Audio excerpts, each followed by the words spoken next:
Hi, my name is Ryan Castle. I'm the CEO of the Cape Cod and Island Association of Realtors, and I got two folks with me today to do a little lending and appraising talk. I have Charlotte Green, who's the residential sales manager at the Cooperative Bank Cape Cod, and Nick Fernandes, who's a local appraiser on Cape Cod, Martha's Vineyard, and Nantucket.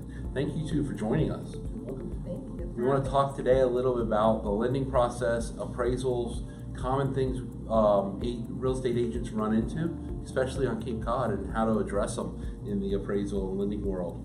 So why don't you talk a little bit, Charlotte, about the appraisal process? So because the bank really controls the appraisal process when you go get a loan. So how does that all work? So I have put in an offer, I have purchase sales contract done, and then the bank's going to send out for an appraisal? Exactly. So while a real estate agent does a great job up front of looking at comparable properties to circle in on a purchase price or a sale price, the bank does need to do some due diligence on the back end, and the appraisal is what guarantees the money that we're lending. So we're looking to make sure that the house you're buying is worth at least your agreed upon purchase price, if not more. Yeah, kind of like a security net for the bank as an outside opinion to say, hey guys, this is worth what I'm willing to give you the money for. Exactly. So we're making sure we're protecting our investment, but we're also protecting our borrowers by making sure they're not overpaying for a house and more or less walking into a house with negative equity. You know, as a buyer, I choose my real estate agent, I choose my lender, but I don't get to choose my appraiser. It doesn't work like that in today's world, does it? No, there is a degree of separation between the lending and the appraising side of things, and that is to keep a level of control and make sure there's not any undue influence between the parties. So when your department picks out a appraisal, Nick, and you go out and do an appraisal, what do? How does an appraisal work? Do you just sit there at your computer and look at Excel spreadsheets and determine a value?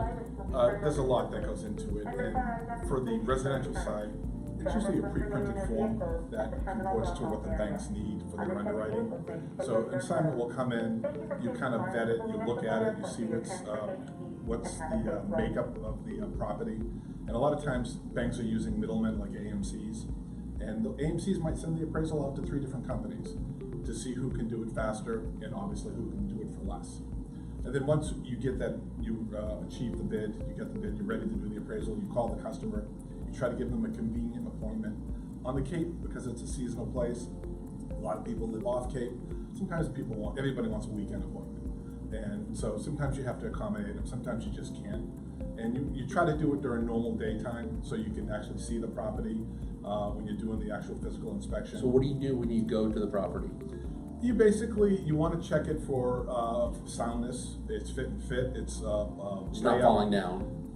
No, it's definitely. You want to make sure it's not falling down. I mean, we're part of the loss mitigation part, or the part of the lending side, where we're protecting the bank. That's what we're there for. And they don't want to lend on something that you walk in and you can see the sky through the living room roof. And so you're checking for deferred maintenance. You're checking for, do the bedroom, are these really bedrooms? Is there any seepage? We're on the Cape, we're technically living on a sandbar. Most people have private septic systems, in some cases septics in wells. You want to make sure there's no seepage. You can kind of tell when you get to a property if there's a septic issue as soon as you get out of your car. So things like that you want. The lender wants to make sure they're lending on something that's a sound asset. If, God forbid, they have to take the property back through an act of God, they want to make sure it's an asset that they could then resell. So, in today's world, everyone looks online and sees these estimates of value and tries to think that's an algorithm that's telling me how much my property's worth. Right. Why are you guys even needed still? Why are appraisers even needed in today's world? Because we're New England.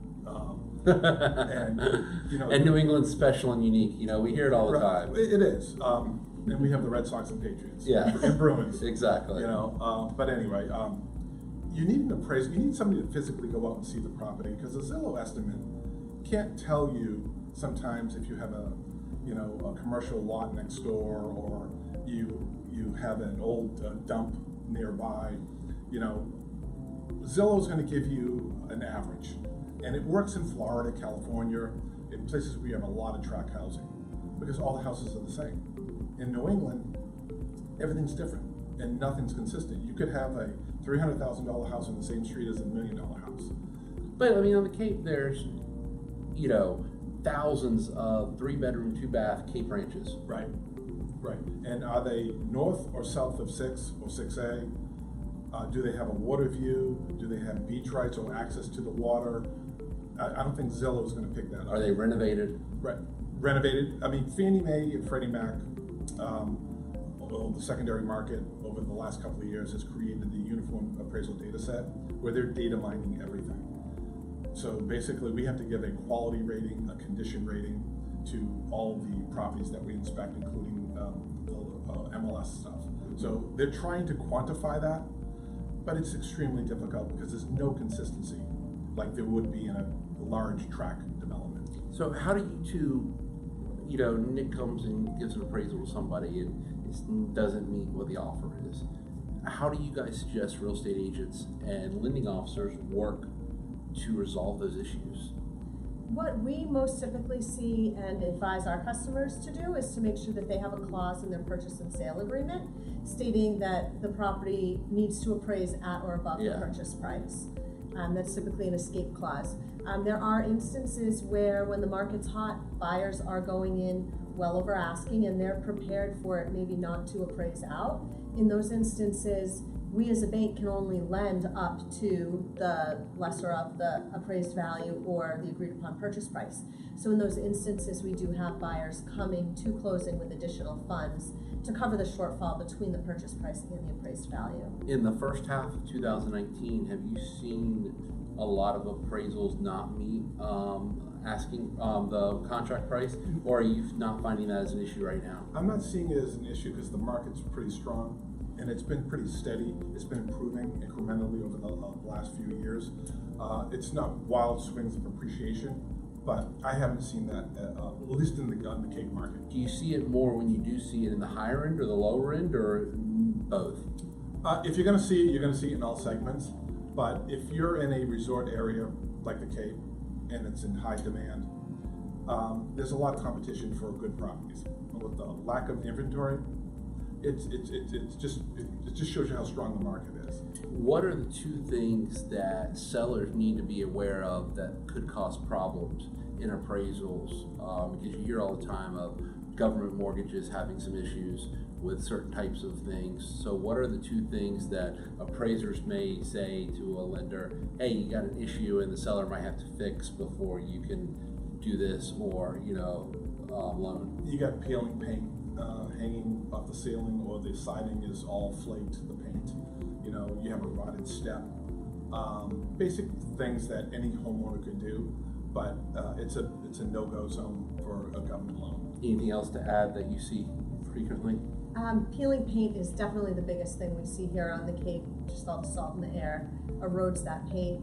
Same with rotting trim, fascia board, things like that. And sometimes the quality of the roof and the age of the roof. So when the shingles on the roof are peeling up, that's usually a red flag. Okay. All right. And what are, as you're appraising things, what are some of the bigger value adds? Like, what do you look at and say, oh, that really had added values, or is it just kind of like this formula that you run through? No, typical kitchens and baths. People will pay for kitchens and baths. Pools, everybody wants one, everybody loves them, but no one's going to pay for it. Or somebody has a landscape business, they run it out of the house, so they put up a 5,000 square foot space building next to the house. It doesn't fit the neighborhood, and they spent $50,000 on it, but you come in behind them and buying it 5 years later and not going to pay them that $50,000. All right. And then, Charlotte, at the Coop, what do you find is a rewarding part of the job? One of the most rewarding things I can see, especially with the appraisal process, is when a house comes in higher than someone expected and they have instant equity. That's always a great feature. Sometimes there are benefits when an appraisal comes in a little bit low. You can renegotiate the purchase price down, so people end up paying a little bit less. or they may be able to negotiate the purchase price surrounding repair issues and things like that. So, Nick, the MLS data is so important to what you do, and you know me, I value the MLS data and think that having it really accurate is the most important thing. Yes. What is the biggest inaccuracy you see that affects values at the end of the day that real estate agents do when they're in an MLS listing? When the MLS data is automatically populated with public data, the assessing data, and towns are going to assess according to use, not legality. Yeah. So, prime example, Ray's Ranch. You got a family room and a half bath in the lower level, which is technically not a living area, and it's included in the square footage. So instead of the house being 1,000 square feet, it's 1,300 square feet. Somebody thinks they bought a 1,300 square foot house, and then I come around to tell them no, it's 1,000 square feet. And it's like, how could I dare take a 300 square feet from their house? That will skew value. So you use the square footage for the most part that's coming out of the tax record that's popped in their form. Well, we're not using it, we're verifying it. No, the agent. The Don't agent- change it. The agent's responsibility is to report the public living area. But the public living area is based on an assessor. An assessor is assessing according to use, not legality. Okay. So it just, when appraiser goes out there, anything below the grade of the front step is considered lower level finished basement, and it should not be included in the living area. You still get credit for it, but it's not living area. Okay. And that usually is the biggest issue. And then the other big issue I know is concessions, Yes. right? You guys come in and you see it all the time too. You know, concessions are given back to the buyer in some form. But why it's so valuable for appraisers and banks to have accurate concessions reported in the MLS, because you don't find them anywhere else. The registry can't tell you concessions. No. That's the value of the MLS data.